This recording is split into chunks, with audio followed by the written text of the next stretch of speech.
Welcome back to वेबहॉलिक्स। आज जो हमारे पास वेबहॉलिक्स सेगमेंट में दो गेस्ट हैं वो पाकिस्तान के मतलब जीनियस माइंड्स हैं। और वो क्यों? क्योंकि उन्होंने पाकिस्तान का पहला एंटीवायरस सॉफ्टवेयर बनाया है जो कि अगर आपका विंडोज़ करप्ट हो जाए, कोई डेटा फाइल करप्ट हो जाए, कोई वायरस आ जाए ऑपरेटिंग सिस्टम में, 10 सेकंड के अंदर वो रिकवर कर देते हैं। और हमारे साथ हैं मिस्टर हाफिज़ उस्मान एंड मिस्टर इमरान। कैसे हैं आप? वालेकुम ठीक ठाक से। तो आप मुझे बताएंगे कि ये जो सॉफ्टवेयर आपने बनाया है एंटीवायरस, किस बेसिक, क्योंकि पाकिस्तान का पहला है, तो कहाँ से आपको एक आइडिया आया, क्या नॉलेज थी? क्योंकि आप अभी जो है आईटी में बैचलर्स कर रहे हैं प्रिस्टन यूनिवर्सिटी से, तो अभी से अगर आपने बना लिया, मतलब क्या what was behind this all this? सबसे पहले तो मैं आपका और आज टीम की पूरी आज टीम का थैंक यू कहूँगा कि उन्होंने हमें डिमॉन्स्ट्रेशन के लिए मौका दिया। और सेकेंडली जहाँ तक बात है आइडिया की, तो ये आइडिया नहीं था, ये एक इंसिडेंट था बेसिकली, क्योंकि हम लोग एक काम कर रहे थे वेब की अपडेशन के हवाले से। और हमारे जो क्लाइंट थे उनकी वेब अपडेशन इस किस्म की थी कि हमें हर आवर्स के बाद उनकी वेब को अपडेट करना था। और उस टाइम 1.5 ईयर बैक एक वायरस आया था जिसका नाम था आई फ्रेम वायरस। उसमें आई फ्रेम वायरस के अंदर होता ये था कि आप किसी भी वेबसाइट का अगर URL टाइप करते हैं और उसमें वायरस अगर मौजूद है तो उसको कोई एंटीवायरस उस टाइम डिटेक्ट नहीं कर रहा था और वो वायरस ऑटोमेटिकली डाउनलोड होने की सलाहियत रखता था।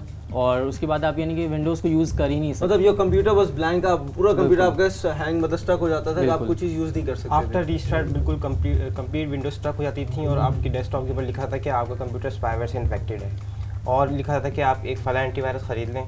और वो सिर्फ एक एंटीवायरस की मार्केटिंग थी जिसने ये एंटीवायरस डेवलप करवाया था। हुआ ये था कि 20 to 26 टाइम्स ऑन अ रो हमें विंडोज़ को इंस्टॉल करना पड़ा था उस दिन। तो हमने ये सोचा था कि अगर एक वायरस आता है, हम जस्ट URL टाइप करते हैं, तो ऐसा भी कोई एक सिस्टम होना चाहिए जो विंडोज़ को रीस्टोर करे इतनी ही जल्दी जितनी जल्दी ये वायरस आके इन्फेक्ट कर देता है पूरे के पूरे सिस्टम को आके। अच्छा, तो इसका क्या ड्यूरेशन था जो वायरस आता है उसका? क्या वायरस का ड्यूरेशन यही होता है कि जस्ट अराउंड 15 to 20 सेकेंड्स आपका कंप्यूटर बस हैंग होना शुरू हो जाता है। इसके बाद आपकी सिस्टम की फ़ाइल सबसे पहले करप्ट होती हैं और विंडोज़ की जितनी प्रोसेस फाइल्स होती हैं उन सब में वायरस जो इंजेक्ट हो जाता है। उसके बाद कोई भी एंटीवायरस दुनिया का ये सलाहियत नहीं रखता कि आप अगर वायरस एक बार आप इंजेक्ट कर दें किसी भी सिस्टम फाइल्स में, तो वो सिस्टम फाइल से निकाल कर वायरस को अलग नहीं कर सकते। फॉर एग्जाम्पल मेरे कंप्यूटर में वायरस आ गया और मेरे कंप्यूटर में आपका एंटीवायरस है, तो पहले डिटेक्ट करेगा या फाइल्स ख़राब होने के बाद उनको रीस्टोर करेगा? हाउ, मतलब आई डोंट नो। इसमें ये कि कुछ विंडोज़ की टिप्स भी होती हैं। खाली ये चीज़ नहीं होती कि आप एंटीवायरस से बिलीव करते हैं, और ये बात तो किसी को भी नहीं पता होती कि किस फ़ाइल के अंदर वायरस मौजूद है। ठीक है। जब वेबसाइट से आप कोई भी चीज़ डाउनलोड कर रहे होते हैं तो वहाँ से वो कुछ भी आपको मिल सकता है, क्योंकि वहाँ पे कोई स्कैनिंग का सिस्टम प्रॉपर्ली नहीं होता। जब वायरस हमेशा आता है पायरेटेड CDs से, USB आपकी अगर इन्फेक्टेड हो वायरसेस से, या आप डेटा शेयर कर रहे हो नेटवर्क पर, या फिर आप डाउनलोड कर रहे हो जी कोई भी चीज़ डाउनलोड कर रहे हो, तो वायरसेस आती ही नॉर्मली वहाँ से हैं। अच्छा। तो जब आप इसमें हमारे पास सिस्टम ये है कि पहली चीज़ तो ये कि कुछ विंडोज़ की टिप्स ऐसी होती हैं कि अगर आप उनको फॉलो करें तो वायरसेस 90% तक रिड्यूस हो सकते हैं। अच्छा। और इसके बाद हमारे पास सिस्टम ये है कि अगर वायरसेस फिर भी पेनिट्रेट करते हैं हमारे एंटीवायरस से होने के बावजूद, तो हम उसको रिस्टोर करने की सलाहियत रखते हैं विद विंडोज़ की पुरानी सेटिंग्स के साथ, आपके करंट डेटा के साथ। अच्छा, तो पहले तो मुझे आप एक चीज़ बताएं कि I am very confuse about one thing. देखिए, एक चीज़ होती है virus, one is Trojan, different kind of viruses, virus, Trojan, then we got worms. इनमें क्या डिफरेंस क्या है? मतलब आज तक ये चीज़ इतनी क्लियर आउट नहीं हो सकी। जी हाँ, आमतौर पे लोग वायरस में फ़र्क नहीं कर पाते कितनी किस्म के होते हैं। इसमें वायरस होता है, ट्रोजन है, वॉर्म्स हैं।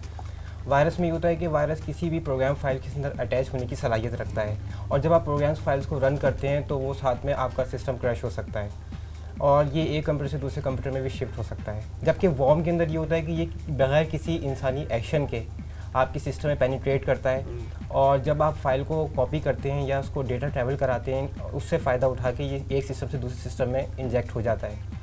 और सबसे ख़तरनाक वॉर्म में ये होता है कि ये अपनी कॉपीज़ ऑटोमेटिक डेवलप करता है। दूसरी किस्म ट्रोजन्स हैं, ट्रोजन हॉर्स। ट्रोजन हॉर्स में ये है कि ये जो वायरस बनाए जाते हैं ये लोगों की इन्फॉर्मेशन, क्रेडिट कार्ड्स को हैक करना और किसी भी किस्म की नेविगेशन को ट्रैक करना, उसके लिए ये। और ट्रोजन में ये कि ये किसी फाइल से अटैच होने की सलाहियत नहीं रखता, इसको बाकायदा किसी फाइल में मर्ज करके दिया जाता है, जो कि आपको किसी रिलायबल सोर्स के साथ मिलती है। यानी जब आपको मिलेगी, आपको लगेगा ये मेरा कोई प्रोग्राम है, मेरे किसी दोस्त ने दिया है, जब उसको रन करेंगे तो साथ में आपका प्रोग्राम तो रन हो जाएगा, लेकिन बैकडोर के अंदर ट्रोजन हॉर्स भी आपके सिस्टम में रन हो जाएगा। तो इसकी फ्लोटिंग बहुत ज़्यादा है, और दुनिया का कोई भी एंटीवायरस इसको नहीं रोक पाता।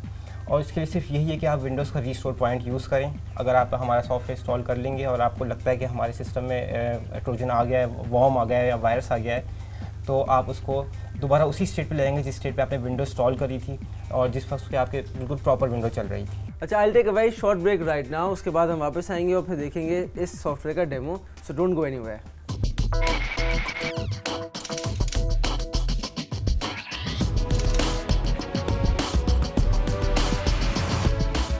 कंप्यूटर किस किस्म की लैंग्वेज समझता है? सी लैंग्वेज, बाइनरी, जावा, C++।